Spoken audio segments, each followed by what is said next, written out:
Canada uniquely featured the 8-year-old Princess Elizabeth on a 1935 banknote, a year before she became heir to the throne. The first official Queen Elizabeth portrait on a Canadian note, though it depicts her a year before becoming queen. It's a 25-year-old Princess Elizabeth. In 1969, Queen Elizabeth appeared on the Canadian $1, $2, and $20 banknotes. This image, taken in 1963 by Anthony Buckley, featured the Queen without her diamond tiara, a preference of the Bank of Canada. Anthony Buckley's early 1980s photo of Queen Elizabeth, engraved by Henry Doubtfire, graced the Birds of Canada series and later banknotes. Notably, the Queen wore the same pearls, gifted by King George V in her childhood, in all these portraits.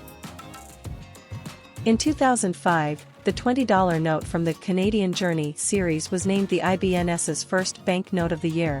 Praised for its finest portrait of the mature monarch to appear on any banknote, the Queen herself was said to be pleased with it.